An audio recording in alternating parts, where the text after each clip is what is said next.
गरीब बाप खिलौना वाला।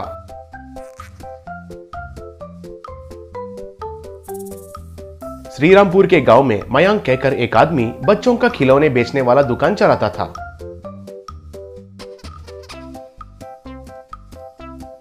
उसके शॉप में पटवारी कहकर एक गरीब आदमी काम करता था। एक दिन उस शॉप में मिथुन कहकर एक बच्चा आया था। तब मयांक से मिथुन, अंकल अंकल वो बंदर का खिलौना दीजिए अंकल।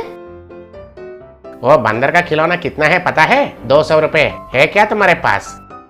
ये क्या है अंकल? कल पटवारी अंकल इसे 100 में ही दिया था ना, लेकिन आप क्यों इतना दाम बोल रहे हैं? आप अच्छा आदमी नहीं हो। क्यों रे पटवारी, उस खिलौने को कल तुमने 100 में ही बेचे हो क्या? ये शॉप तुम्हारा दादा का समझे हो क्या? सर जी, बच्चे को पसंद आया है और हमें तो 50 रुपए में ही मिला था ना, इसलिए 100 में बेच दिया सर। ओहो, जब मैं शॉप में नहीं हूँ तो तुम्हारे मर्जी से बेच रही हो क्या? अब तुम मेरे शॉप में रहने का जरूरी नहीं है, चले जाओ। भैया जी प्लीज भैया जी, गलती हो गई है, इस एक बार के लिए मुझे माफ कर दो। अगर आप मुझे नौकरी से निकालेंगे तो मेरा परिवार पूरा सड़क पर आ जाएंगे। देखो, तुम रोड पर गिरोगे या भीख मांगोगे तुम्हारी मर्जी है, जाओ जाओ। तब पटवारी उधर से घर चला गया। घर में पटवारी उनका पत्नी से दुकान में जो हुआ सब कुछ बताया। तुम क्यों ऐसा काम करते हो? तुम कभी भी ठीक से नहीं रहते हो। और क्यों कम दाम में दिया था? जिसका मुश्किल उसका रहता है। सुनो, सब कुछ तुमको ही पता है ऐसा मत कहो। कोई भी दुगना फायदा कमाने के लिए देखता है, लेकिन हमारा ऑनर 4 गुना फायदे में बेचता है। लेकिन तब वो बच्चा आया तो मैं कम फायदे में बेचा, वही मेरा गलती हो गई। वो बात सुनकर पटवारी से उनका बेटा सुधीर, पिताजी आप उस दुकान में बहुत दिन से काम कर रहे हैं ना, आप खुद वो बच्चों का खिलौना बेच सकते हैं ना। क्यों रे, खिलौनों का व्यापार कहे तो क्या समझे? उसके लिए कितना निवेश चाहिए पता है? इतना बड़ा दुकान कौन लगाने को बोला? एक छोटे से ठेके पर लगाकर बेचिए। अगर आप कम दाम में बेचोगे तो सब लोग आपके पास ही खरीदते हैं ना। अगले दिन से पटवारी छोटे से ठेके पर गली गली घूमते हुए खिलौनों को बेचना शुरू किया। वे बहुत कम दाम और क्वालिटी रहने से सब बच्चे उनके पास ही खिलौने खरीदना शुरू किए।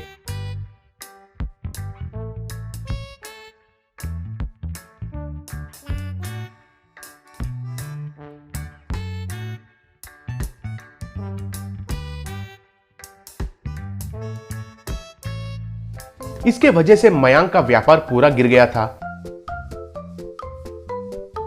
एक दिन पटवारी के ठेके के पास आकर Mayank,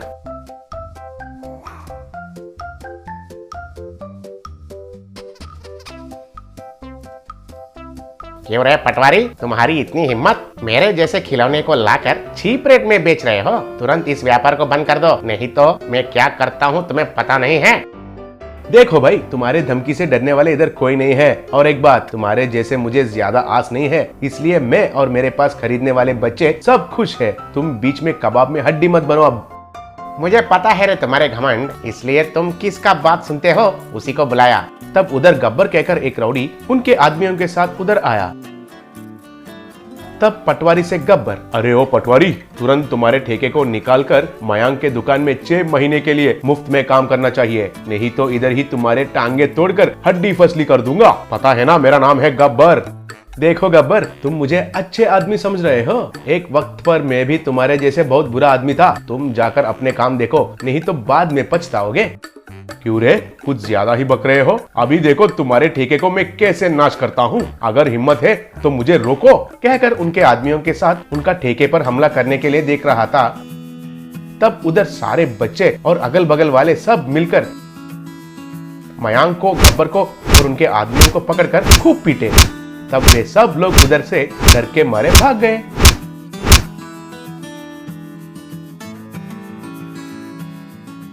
middle class family motor bike gift. Pune में विक्रम सेठ कहकर एक कर्मचारी रहता था।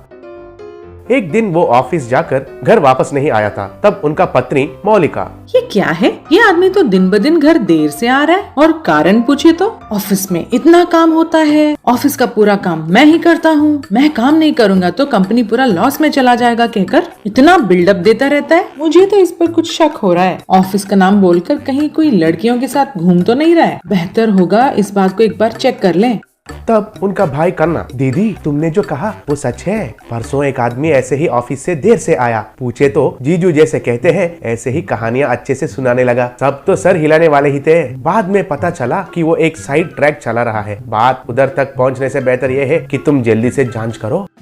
मामा बस करो, आप और आपके डाउट। मेरे पापा सुबह से ऑफिस में इतनी मेहनत करके, इतनी दूर से ट्रैवल करके थके थके घर आते हैं और आप उन पर शक कर रहे हो। फिर कभी मेरे पापा पर डाउट किया तो देखना क्या करूँगी।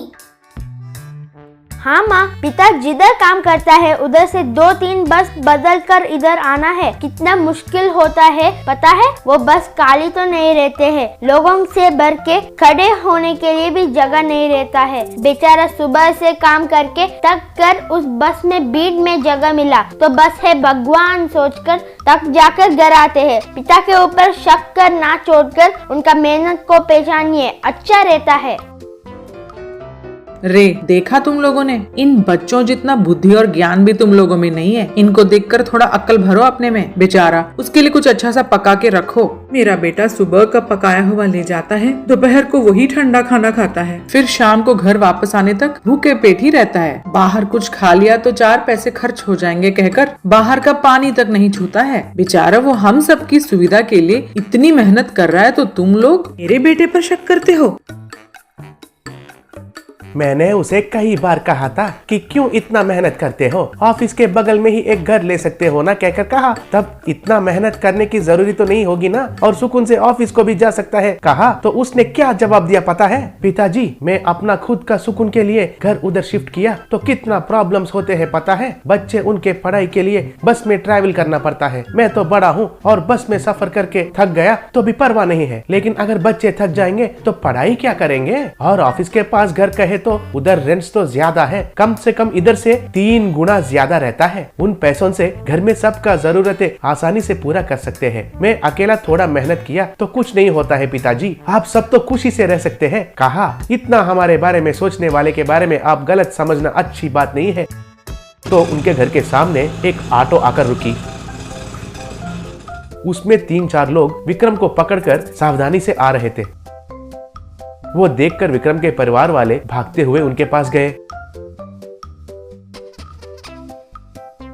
लोगों में से एक, बेचारे आपका पति बस उतरते नीचे गिर गया था, बहुत चोट पहुंचे, इसलिए हमने उनको हॉस्पिटल ले जाकर इलाज करवा के लेके आए कहकर उनको उधर छोड़कर चले गए। तब विक्रम की पत्नी मौलिका, अरे रे, क्या हुआ है जी? अरे कुछ नहीं हुआ, आप लोग घबराएगा मत, सब छोट तो छोटे ही हैं। आज ऑफिस में ज्यादा काम होने के वजह से देरी हो गई और लास्ट बस को नहीं पकड़ सका तो ऑटो के लिए बहुत खर्चा करना पड़ेगा है कहकर भागते हुए बस को पकड़ने के लिए कोशिश किया, लेकिन बस तो पूरा भरा हुआ था। भागकर बस को पकड़ सका लेकिन पैर फिसल कर नीचे गिर गया था। भगवान की कृपा से छोटे छोटे चोट लगकर निकल गया, नहीं तो क्या हुआ होगा सोचने में ही डर लग रहा है। घर में सब लोग दुखी हो गए।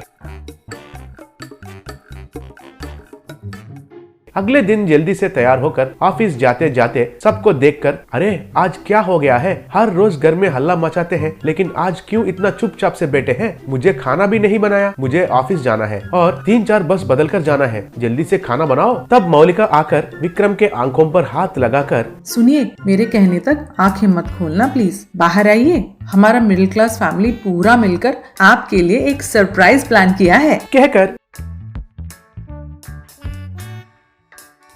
उनको बाहर ले जाकर उनके आंखों से हाथ निकाली। उधर देखा तो उनके सामने एक मोटर बाइक डेकोरेट करके गिफ्ट जैसा खड़ा था। उसको देखकर हैरान होकर विक्रम, अरे ये क्या है, कहाँ से मिला है ये बाइक? देखिए, हम जानते हैं रोज आप हमारे लिए कितनी मेहनत करते हैं, इसलिए आपकी मेहनत के बदले में हम लोगों ने थोड़े बहुत अपने खर्चे कम करके ये देखिए ये बाइक खरीदा है। आज से आप रोज इस पर खुश होके आराम से ऑफिस जा सकते हैं, उन बसों का झंझट छोड़ के सीधा घर आ सकते हैं। ये हमारे पूरे फैमिली के तरफ से आपके लिए गिफ्ट है जी। उनका प्यार को देखकर खुश होकर आज मुझे बहुत खुशी हो रहा है। इस मोटर बाइक को मेरे परिवार वाले ने गिफ्ट दिया है, इसलिए ये एक middle class family motor bike है, मुझे बहुत पसंद आया है। Thank you so much. तब सब लोग बहुत खुश हो गए। तब से लेकर विक्रम खुशी से उस बाइक पर ऑफिस को जाने लगा।